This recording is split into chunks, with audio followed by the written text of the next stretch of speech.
بسم اللہ الرحمن الرحیم۔ السلام علیکم ورحمۃ اللہ وبرکاتہ۔ شب قدر کا تعین نہ ہونے کا سبب۔ حضرت عبادہ بن الصامت رضی اللہ کہتے ہیں کہ نبی کریم صلی اللہ علیہ وآلہ وسلم مسجد سے باہر تشریف لائے تاکہ ہمیں شب قدر کی اطلاع فرما دیں، مگر دو مسلمانوں میں جھگڑا ہو رہا تھا۔ آپ صلی اللہ علیہ وسلم نے ارشاد فرمایا، میں اس لیے آیا تھا کہ تمہیں شب قدر کی خبر دوں، مگر تم لوگوں میں جو جھگڑا ہو رہا تھا اس کی وجہ سے اس کی تعین اٹھا لی گئی۔ کیا بعید ہے کہ اس کا اٹھا لینا اللہ کے علم میں بہتر ہو، لہٰذا اب اس رات کو آخری طاق راتوں میں تلاش کرو۔ بعض حضرات فرماتے ہیں کہ وہ دو اشخاص جو جھگڑنے میں مصروف تھے، ان میں ایک کا نام عبداللہ ابن ابی حدرد اور دوسرے کا نام کعب ابن مالک تھا۔ شب قدر کی تعین اٹھا لی گئی کا مطلب یہ ہے کہ ان دو اشخاص کے جھگڑنے کی وجہ سے شب قدر کا جو تعین کیا گیا تھا وہ ان کے ذہن سے محو کر دیا گیا، یا اس لیے معلوم ہوا کہ آپس میں جھگڑنا، منافقت اور دشمنی اختیار کرنا بہت ہی بری بات ہے۔ اس کی وجہ سے آدمی برکات و بھلائیوں سے محروم ہو جاتا ہے۔ حضرت کا فرمان ہے، شاید تمہارے لیے یہی بہتر ہوگا۔ مطلب یہ کہ شب قدر کے بارے میں اگر ایک رات بتا دی جاتی تو وہ صرف ایک رات ہوتی، اور وہ بلا دی گئی ہے۔ اگر میں تمہیں بتا دیتا تو تم لوگ صرف اسی شب پر بھروسہ کر کے بیٹھ جاتے۔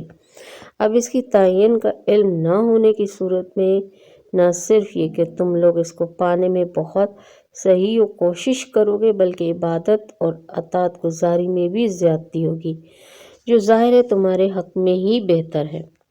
جو چیز جتنی قیمتی اور اہم ہوتی ہے اتنی ہی زیادہ محنت سے حاصل ہوتی ہے، تو شب قدر جیسی قیمتی دولت بھلا بغیر محنت کے کیسے ہاتھ لگ سکتی تھی؟ اس لیے اس کو پوشیدہ رکھا گیا ہے۔ آپ صلی اللہ علیہ وسلم کا ارشاد ہے، کیا خبر ہے، تاریخ کا پتہ نہ دینے ہی میں تمہاری بھلائی ہے۔ مطلب اس کا صاف ہے، اگر تاریخ معلوم ہو جاتی تو اس کی اتنی قدر و منزلت نہ ہوتی، اور معلوم ہوتے ہوئے بھی پھر اگر کوئی اس کی ناقدری کرتا تو سخت بد نصیبی اور محرومی کی بات تھی۔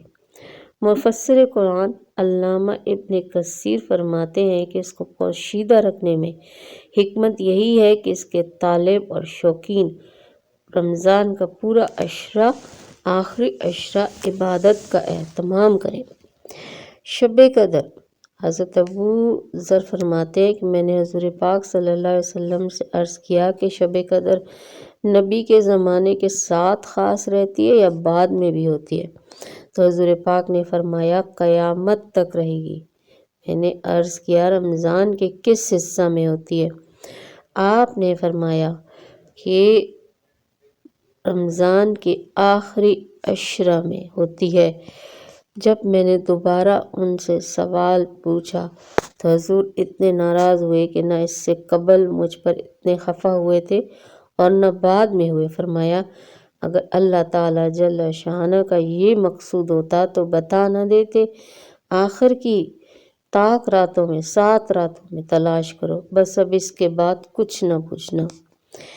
یہ اس لیے ہوا کہ دیکھیے اللہ تعالیٰ یہی چاہتے ہیں کہ انسان اس رات کو تلاش کرنے کے لیے پوری رات جاگے، یا آخری عشرے کی طاق راتیں جاگے، یا آخری عشرے میں پورے عشرے اہتمام کرے۔ اب سال میں یہ 1 مہینہ آتا ہے، اس 1 مہینے میں یہ آخری عشرہ جو 9 دن یا 10 دن کا ہوتا ہے اور جس میں 5 طاق راتیں آتی ہیں، تو انسان کو کم از کم اتنی تو کوشش کر لینی چاہیے کہ وہ ان طاق راتوں میں یا آخری عشرے کی ہر رات کم از کم جیسے امام کعبہ حضرت سدیس کا بھی ایک بیان ہے کہ ان راتوں میں کم از کم آپ کچھ روپے صدقہ نکالیں، 2 رکعت نفل پڑھیں، 3 بار سورہ اخلاص پڑھیں، 7 بار سورہ قدر پڑھیں، کم از کم اتنا تو ہر رات کرنے کی کوشش کریں۔ بعض لوگ یہ سوچتے ہیں کہ پوری رات جاگنا تو مشکل ہے اور تھوڑی دیر تک جاگنے سے عبادت کرنے کا کیا فائدہ، لہٰذا وہ جاگ کر عبادت نہیں کرتے۔ یہ خیال بالکل غلط ہے۔ اگر رات کے کچھ حصے میں بھی جاگنا نصیب ہو جائے تو انشاءاللہ اس رات کی فضیلت حاصل ہو جاتی ہے۔ اور ہم اور آپ جانتے ہیں کہ گزشتہ رمضان المبارک میں کتنے لوگ ایسے تھے جو آج دنیا میں نہیں، اور وہ رمضان ان کا آخری رمضان تھا۔ ہمیں کیا خبر ہے کہ آئندہ رمضان تک ہم میں سے کس کس کی باری ہے۔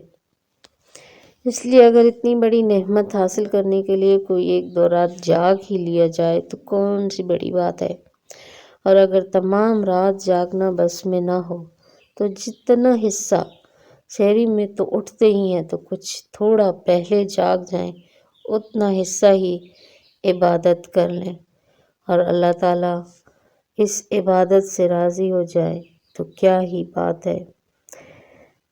ہم سب کو کم از کم اس آخری عشرے کی فضیلت اور برکت حاصل کرنے کی پوری کوشش کرنی چاہیے۔ اللہ تعالیٰ مجھے اور آپ کو شب قدر میں عبادت کرنا نصیب فرمائے۔ آمین ثم آمین یا رب العالمین۔